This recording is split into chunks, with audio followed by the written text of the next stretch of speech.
तो जी अस्सलाम वालेकुम। आज हम पढ़ेंगे आ, ये जो हमारे पास ऑर्गेनिक कंपाउंड्स है इसके दो टाइप्स हैं। ठीक है, एक आपके पास है एसाइक्लिक कंपाउंड जिसको हम ओपन चेन भी कहते हैं या उसको हम कहते हैं एलिफेटिक। ठीक है, तो एसाइक्लिक मतलब एक होता है साइकिल।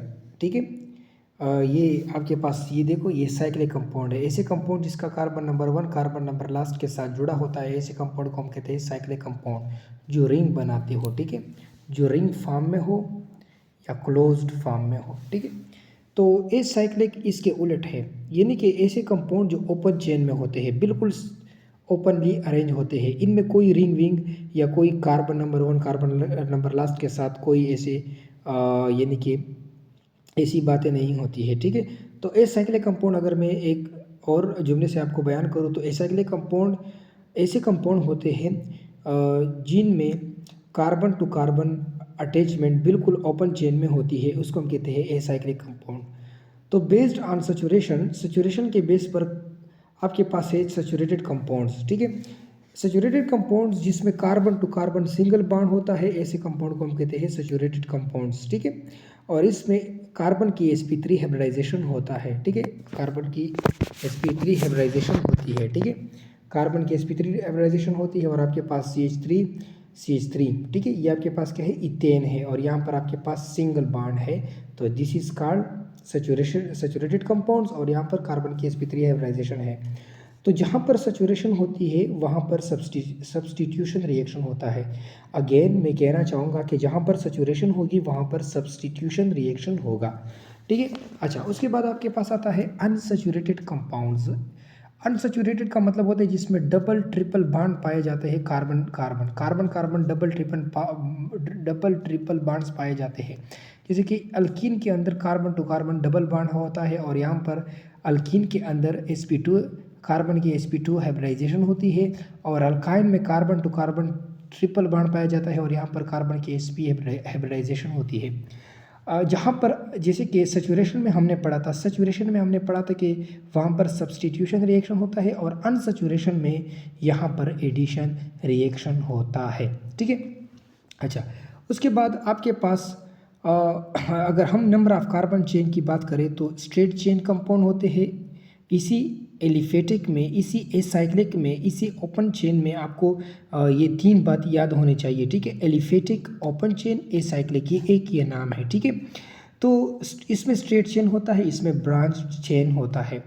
तो स्ट्रेट चेन कंपाउंड्स कौन से होते हैं जिसमें कार्बन टू कार्बन बिल्कुल यानी कि एक कार्बन तकरीबन मैक्सिमम ज़्यादातर दो कार्बन के साथ अटैच होगा। ठीक है, एक कार्बन मैक्सिमम दो कार्बन के साथ अटैच होगा।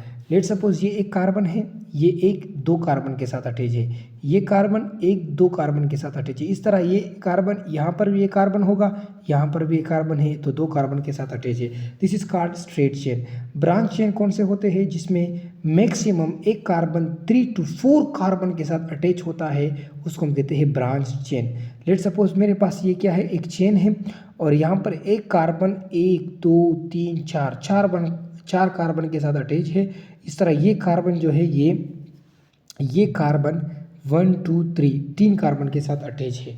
ठीक है, अच्छा अगर मैं कहूँ कि ये क्या है, एक दो तीन चार पाँच छः सात आठ नौ 10, यहाँ पर एक 10 कार्बन का कंपाउंड है, ये स्ट्रेट चेन है या ब्रांच चेन है। तो आपने यहाँ पर क्या करना है, कार्बन को देखना है कि एक कार्बन अगर दो से ज़्यादा कार्बन के साथ अटैच है तो ये ब्रांच चेन है। तो ये कार्बन एक दो कार्बन के साथ अटैच है, ये एक दो, तो सारे के सारे कार्बन दो दो कार्बन के साथ अटैच है, तो ये स्ट्रेट चेन में आते हैं, न कि ब्रांच चेन में आते हैं। ये तो हो गया एसाइक्लिक। अब हम आते हैं साइक्लिक कंपाउंड्स। मैंने पहले कहा था स्टार्ट में जब मैं उसको समझा रहा था तो यहाँ पर मैंने कुछ डिफ्रेंशिएशन की थी। तो साइक्लिक कंपाउंड्स जो क्लोज चेन में होते हैं, जिनका अगर मैं कहूँ कि कार्बन मेरे पास 4 कार्बन है लेट सपोज, तो 4 कार्बन ऐसे होंगे कि कार्बन नंबर 1 कार्बन नंबर 4 के साथ जुड़ा होगा। ठीक है, यानी कि यहाँ पर कार्बन 2 होगा, यहाँ पर कार्बन 3 होगा।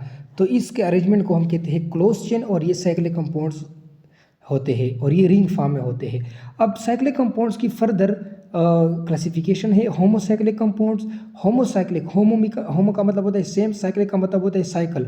तो ऐसे कंपाउंड जिसमें सिर्फ और सिर्फ कार्बन क्या हो उसके यानी कि उस रिंग के अंदर जो कॉर्नर होता है उसमें सिर्फ कार्बन एटम हो, उसको हम कार्बोसाइक्लिक कंपाउंड भी कहते हैं।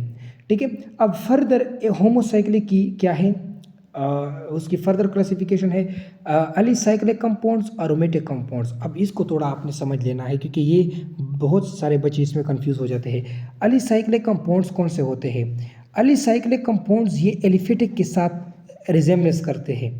क्या मतलब है? सबसे पहले एलिसाइक्लो को समझते हैं, फिर एरोमेटिक में आएंगे। जैसे कि मेरे पास प्रोपेन है, प्रोपेन क्या है? ओपन चेन में है। ठीक है, यानी कि ये क्या है? ओपन चेन में है। जैसे कि वो एसाइक्लिक है। ठीक है, ये एसाइक्लिक है, ओपन चेन में है। अगर मैं प्रोपेन के इस कार्बन नंबर 1 को इस कार्बन नंबर 3 के साथ अटैच करना चाहूँ तो मैं क्या करूँगा? यहाँ से एक हाइड्रोजन रिमूव करूँगा और यहाँ से एक हाइड्रोजन रिमूव करूँगा। ठीक है, तो मेरे पास कुछ बन जाएगा ऐसा। ठीक है, तो यहाँ पर मैंने अटैच किया तो एक हाइड्रोजन यहाँ रिमूव गया, एक हाइड्रोजन यहाँ रिमूव गया, तो साइक्लोप्रोपेन, तो प्रोपेन से साइक्लोप्रोपेन बन गया। ठीक है, C3H6। अच्छा, फिर आपके पास ब्यूटेन है, तो ब्यूटेन को इस दोनों कार्बन को जोड़ने के लिए आपने एक एक हाइड्रोजन इनसे हटाना होगा, तो ये आपके पास बन जाएगा साइक्लोब्यूटेन। इस तरह साइक्लोपेंटेन इस तरह है, साइक्लोहेक्सेन इस तरह है। ठीक है, अच्छा यहाँ पर अगर मैं कहूँ तो यहाँ पर सिंगल बॉन्ड है, तो सिंगल बॉन्ड है तो इसका मतलब ये आपके पास साइक्लो अल्केन है। सारे के सारे ये अल्केन के फैमिली से ताल्लुक़ रखते हैं। तो 100 बातों की एक बात ये है कि साइक्लो अल्केन का फार्मूला है CnH2n। तो ये फार्मूला आपने जाना पहचाना होगा, ये अल्कीन का फार्मूला है। ऐसे अल्कीन जिसमें 1 डबल बॉन्ड होता है। फिर उसके बाद आता है कि ऐसे रिंग फॉर्म में कंपाउंड जिसमें डबल बॉन्ड भी पाए जाते हैं, जैसे कि साइक्लोब्यूटीन 1 2 3 4, साइक्लोपेंटीन, साइक्लोहेक्सीन। तो ये आपके पास क्या होते हैं? साइक्लोअल्कीन्स की फैमिली से ताल्लुक़ रखते हैं, साइक्लोअल्कीन्स की फैमिली से ताल्लुक़ रखते हैं। और ये आपके पास फार्मूला है CnH2n-2। तो ये आपने कहीं ये कोई जाना पहचाना तो नहीं है? बिल्कुल, ये अल्काइंस का फार्मूला है। और यहाँ पर साइक्लोअल्कीन्स को स्टार्ट करने के लिए आपके पास 4 कार्बन होने चाहिए। और साइक्लोअल्काइंस जिसमें ट्रिपल बॉन्ड पाया जाता हो 1 कार्बन के दरमियान, और ये 7 कार्बन से आपने स्टार्ट करना होगा कम से कम। तो ये तो था आपके पास क्या? एलिसाइक्लिक। अब हम आते हैं एरोमेटिक पर। एरोमेटिक में क्या होता है? एरोमेटिक में सबसे पहली बात ये है, एरोमेटिक में आपके पास alternate single and double bond होना चाहिए। एरोमेटिक की प्रॉपर्टी कौन फॉलो करता है? बेंजीन फॉलो करता है। ठीक है, तो एरोमेटिक ऑर्गेनिक कंपाउंड ये भी रिंग में होते हैं। ठीक है, ये रिंग वाले होते हैं, लेकिन इसमें कुछ लिमिटेशन आ जाती है। उसमें ये लिमिटेशन आ जाती है कि एरोमेटिक में आपने ये ख्याल रखना होगा कि इसमें अल्टरनेट सिंगल डबल बॉन्ड होने चाहिए। ठीक है, कंजुगेशन होनी चाहिए। तो इन शॉर्ट में मैं कहूँगा कि alternate single and double bond का मतलब होता है कंजुगेशन। इसमें कंजुगेशन होनी चाहिए। अब एरोमेटिक ऑर्गेनिक कंपाउंड के फिर 2 टाइप्स हैं, मतलब इसकी क्लासिफिकेशन है बेंजीनोइड एरोमेटिक कंपाउंड। ऐसे एरोमेटिक कंपाउंड जिसमें बेंजीन रिंग होता है। बिल्कुल ठीक है, बेंजीन रिंग क्या होता है? 6 कार्बन रिंग होता है, इसमें sp2 हाइब्रिडाइजेशन होती है वगैरह वगैरह। ये हम आगे पढ़ेंगे, जब आगे आप हाइड्रोकार्बन के चैप्टर में गोता लगाऊंगे तो मैं आपको पढ़ा दूंगा। तो बेंजीन आपके पास, ये आपके पास टोल्यूइन है, ये आपके पास यहाँ पर एमाइनो ग्रुप है, तो एमाइनो बेंजीन है। यहाँ पर 2 आर्थो पर CH3 है, तो इसे हम कहते हैं आर्थोजाइनिन है। और यहाँ पर कार्बोक्सिलिक एसिड है, तो इसे हम कहेंगे बेंजोइक एसिड। ठीक है, अच्छा अगर 2 रिंग आ जाए तो इसे हम नेफ्थलीन कहते हैं। ठीक है, ये आपके पास नोमेनक्लेचर है, इसको हम बाद में भी पढ़ सकते हैं। तो एरोमेटिक कंपाउंड्स के लिए 4 चीज़ें शर्त है। पहली चीज़ ये है कि इसमें हकल रूल फॉलो होना चाहिए, 4n+2 रूल, ये मैं आगे पढ़ाऊंगा। ठीक है, अच्छा साइक्लिक होना चाहिए, जाहिर सी बात है हम साइक्लिक कंपाउंड के अंदर गोता लगा रहे हैं, तो साइक्लिक होना चाहिए। और प्लेनर होना चाहिए। ठीक है, बिल्कुल 1 प्लेन में होना चाहिए। और पाई इलेक्ट्रॉन की डी लोकलाइजेशन होनी चाहिए। एक होता है लोकलाइजेशन, जो यानी कि एक बंदा हम कहते हैं कि ये लोकलाइज क्या है, लोकलाइज बंदा है या लोकल बस है। तो इसका मतलब ये है कि ये जो बस है या जो आदमी है ये उसी इलाके का है, यानी कि वहाँ पर स्टे करता है। अगर मैं कहूँ कि डी लोकलाइज बस है, ठीक है, यानी कि डी लोकलाइजेशन का मतलब होता है कि जो उस जगह का नहीं होता, बार बार चक्कर लगाता है फिरता है। तो डीलोकलाइजेशन वहाँ के इलेक्ट्रॉन कभी एक कार्बन पर कभी दूसरे कार्बन पर कंजुगेशन होती है, ठीक है, अल्टरनेट सिंगल और डबल कोवेलेंट बॉन्ड की वजह से। अच्छा, नॉन बेंजोनोइड एरोमेटिक कंपाउंड, ये दूसरी कैटेगरी है। इसमें यहाँ पर बेंजीन नहीं होगा, ठीक है, यानी कि 6 कार्बन वाला असूल नहीं होगा। हाँ, लेकिन यहाँ पर रिंग होगा, यहाँ पर 6 कार्बन नहीं होंगे, ज़रूरी नहीं है, लेकिन यहाँ पर रिंग होगा, यहाँ पर कंजुगेशन भी होगी, कंजुगेशन यानी कि ये बेंजीनोइड से हट कर रही है, यहाँ पर बेंजीन नहीं आते हैं, ठीक है। अब ये देखो, ये आपके पास ओजोलिन है और ये आपके पास ट्रोपोलिन है। इसको अगर आप पोज करके ये सीखना चाहते हो तो आप पोज कर सकते हो। उसके पास होता है हेटेरोसाइक्लिक कंपाउंड्स। बिल्कुल अच्छी तरह हम हेटेरोसाइक्लिक कंपाउंड ऐसे होते हैं जिसमें कार्बन के अलावा भी और एलिमेंट भी पाए जाते हैं कॉर्नर पर। जैसे कि मेरे पास 2 कार्बन है और एक ऑक्सीजन है, तो ये 3 कॉर्नर है और एक कॉर्नर में ऑक्सीजन है। इसे हम कहते हैं ऑक्सीरेन। और ये आपके पास 1 कार्बन दूसरा तीसरा और यहाँ पर फिर ऑक्सीजन आ गया, फिर मिक्सिंग हो गई, तो उसे हम कहेंगे ये आपके पास क्या है, हेटेरोसाइक्लिक कंपाउंड है और इसका नाम है ऑक्सीरेन। और अगर यहाँ पर मेरे पास पेंटेन आ जाए और यहाँ पर एक ऑक्सीजन आ जाए तो उसे हम कहेंगे ऑक्सोलेन। और अगर यहाँ पर हेक्सेन आ जाए 6 कॉर्नर, तो यहाँ पर ऑक्सीजन है तो इसे हम कहेंगे ऑक्सेन, ठीक है। ऑक्सीरेन, ऑक्सीटेन, ऑक्सोलेन और ऑक्सेन, ठीक है।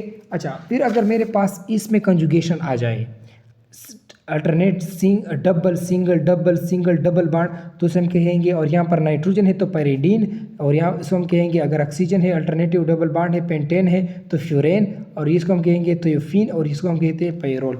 हकल रूल क्या होता है? हकल रूल एक the cyclic system must contain, ये जो साइक्लिक सिस्टम है एरोमेटिक में, इसमें 4n+2 पाई इलेक्ट्रॉन डीलोकलाइजेशन में यूज़ होने चाहिए। तो 4n+2 पाई इलेक्ट्रॉन का मतलब ये है कि इस पर पुट करो तो 2 6 से 10 14 ये पाई इलेक्ट्रॉन की क्या होनी चाहिए, बार बार डीलोकलाइजेशन होनी चाहिए, ठीक है। अच्छा, फिर उसके बाद एक फंक्शनल ग्रुप है, इसको हम इंशाल्लाह बाद में पढ़ेंगे। वस्सलाम।